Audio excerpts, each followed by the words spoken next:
ఇంకా ఏడాదిలోనే 60,000 ఉద్యోగాలు ఇచ్చిర్రు. మీరే ఎగ్జామ్స్ పెడతారు, మీరే అన్ని చేస్తారు.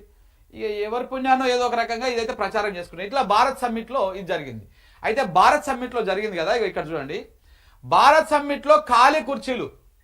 కేసీఆర్ సభ ఫ్లాప్ అవుతుందో, ఫెయిల్ అవుతుందో, లేకపోతే సక్సెస్ అవుతుందో, గ్రాండ్ సక్సెస్ అవుతుందో సాయంత్రానికి తేలిపోతుంది. కానీ మీరు వందల కోట్ల యాడ్లు ఇచ్చి ఓ ప్రచారం చేసి ఇన్ని చేసి అంత చేసేటువంటి ఈ భారత్ సమ్మిట్ మాత్రం అట్టర్ ఫ్లాప్ అయిపోయింది. ఇక చూడండి, ఎవరు జనం కూడా లేరు.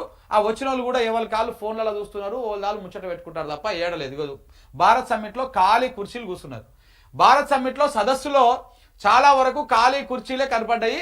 ఓవైపు సభా వేదిక పైన సీఎం రేవంత్ రెడ్డితో పాటు పలువురు ప్రముఖులు ఉండగానే కుర్చీలు బోసిపోయి ఉన్నాయి. ఆయన రాహుల్ గాంధీ కూడా వచ్చినట్టుంది కదా వీడికి. రాహుల్ గాంధీ వచ్చినా కానీ జనమే లేరీడా, ఎవరు లేని కూడా లేరన్నమాట. ఇక ఇవన్నీ చూపిస్తారని చెప్పేసి మీడియా వాళ్ళని బయటనే ఆపేసిరంట. ఇక చూడండి, మీడియాకు అవమానం. కాంగ్రెస్ ప్రభుత్వం ఏర్పాటు చేసినటువంటి భారత్ సమ్మిట్లో మీడియాకు తీవ్ర అవమానం జరిగింది. కొంత ఆలస్యంగా వచ్చిన మీడియా ప్రతినిధులపైన పోలీసులు దురుసుగా ప్రవర్తించినట్లుగా తెలుస్తుంది. ఎవరి పెళ్లికి వచ్చారని, ఇంత లేటుగా ఎందుకు వచ్చారని, లోపలికి పంపించేది లేదని మొదట మీడియా వాళ్ళను పోలీసులు లోపలికి ఓనియలేదు. దీంతో మీడియా ప్రతినిధులు నిరసన తెలిపారు. దాని తర్వాత పంపించారంట. ఎందుకంటే ఇవన్నీ కవర్ చేస్తారని చెప్పేసి ఏదో ఒక సాకు పెట్టేసి వాళ్ళని పంపించలేదు. ఇది భారత్ సమ్మిట్లో జరిగినటువంటి వ్యవహారం. ఇక శృతి లేని గతి లేని సర్కారు. రేవంత్వి మాటలు తప్ప చేతలు లేవు. దేవుళ్ళ మీద ఒట్టు పెట్టి అమలు చేయలేదు. అసెంబ్లీలో మాట చెప్పి తప్పినటువంటి చరిత్ర రేవంత్ది. ఏడాదిన్నర కాలంలో పాలు నీళ్ల తేడా తెలిసింది. కొత్త పథకాలు లేవు, ఉన్న పథకాలు బంద్ అయిపోయినాయి. అన్ని రకాల ఆదాయాలు తగ్గిపోయినాయి. రాష్ట్ర ప్రగతి కుంటుపడింది. రాష్ట్రంలో రైతులు కేసీఆర్ వైపు చూస్తున్నారు. రైతు రాజ్యం అంటే బీఆర్ఎస్ పాలన అని చెప్పేసి మాజీ మంత్రి హరీష్ రావు మాట్లాడినటువంటి మాటలున్నా. మొన్నటి దాకా కేటీఆర్ అన్ని ఛానళ్ళలో కూర్చొని ఇంటర్వ్యూలు ఇచ్చిండు. మళ్ళీ నిన్నటి నుంచి మొత్తము హరీష్ రావు అన్ని ఛానళ్ళలో కూర్చొని ఇంటర్వ్యూలు ఇచ్చారు. ఇక రాష్ట్రంలో ఆగని రైతుల ఆత్మహత్యలు ఇప్పటి వరకు 564 మంది చనిపోయారంట. ప్రాణం తీసుకున్న మరొక 4 రైతులు కూడా చనిపోయారు. ఇది నడుస్తూనే ఉన్నది, ఇక కొనసాగుతూనే ఉన్నది, సంఖ్య పెరుగుతూనే ఉన్నది. మా వడ్లు కొనండి సారు, ధాన్యం కొనుగోలులో ఆలస్యం, నెలలు గడుస్తున్న కాంటగాని వడ్లు పట్టించుకునే నాదుడే లేరని రైతుల ఆవేదన. సిరిసిల్ల జిల్లాలో అన్నదాతల ధర్నా. వీళ్ళు ఇప్పుడు కనుక వడ్లు కొనకపోతే, ఇప్పుడు ఇది ఇవాళ ఎన్నో తారీఖు, 27 కదా, ఇవాళ 27వ తారీఖు. ఇక ఈ నెల కూడా అయిపోయింది. వచ్చే నెలలో అకాల వర్షాలు, వరగండ్ల వానలు అట్లా పడేటువంటి అవకాశాలు కూడా ఉంటాయి.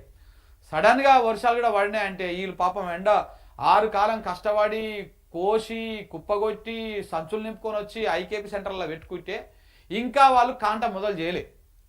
కాంట మొదలు చేస్తే ఈ కొనుగోలు చేయడానికే దాదాపు 4 రోజుల ప్రక్రియ ఉంటుంది. కానీ వాళ్ళు ఇంకా స్టార్ట్ చేసి మొదటి రైతు నుంచి మొదలుపెట్టి ఆఖరి రైతు దాకా కొనే వరకు నెల 15 రోజుల సమయం పడుతుంది. ఇప్పటిదాకా ఇంకా షురుని చేయలేదు.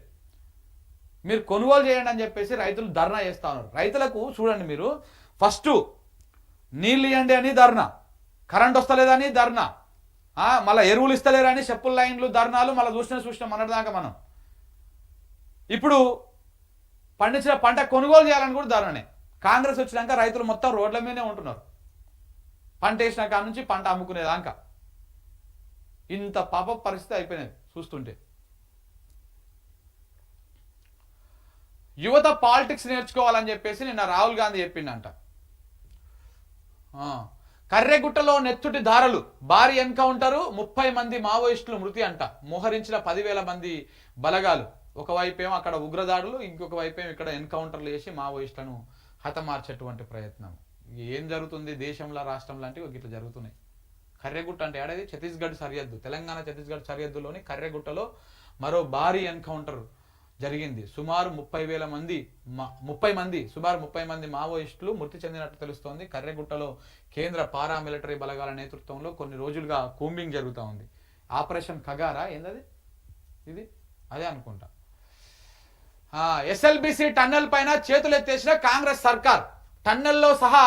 టన్నెల్లో సహాయక చర్యలకు బ్రేకు. 63 రోజులుగా రెస్క్యూ ఆపరేషన్. టన్నెల్లోనే 6 మృతదేహాలు. చివరి చూపులకు కూడా నోచుకొని కుటుంబాలు అని చెప్పేసి.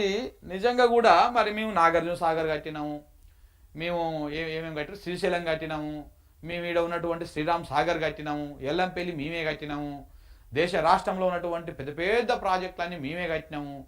ఇన్ని చెప్పుకుంటున్నటువంటి కాంగ్రెస్ పార్టీ మరి ఆ కూలిపోయిన టన్నెల్ని ఎందుకు ఇంకా పని చేయలేకపోతుంది? ఎక్కడికక్కడ 63 రోజుల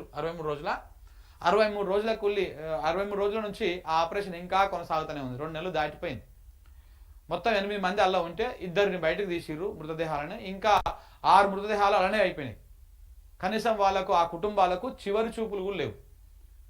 మరి గతమెంతో ఉన్నటువంటి కాంగ్రెస్ పార్టీ, ఎన్నో ప్రాజెక్టులు కట్టినటువంటి కాంగ్రెస్ పార్టీ ప్రభుత్వాలు మరి ఎందుకు ఈ కూలిపోయిన టన్నెల్ని చక్క చేయలేకపోతున్నారు?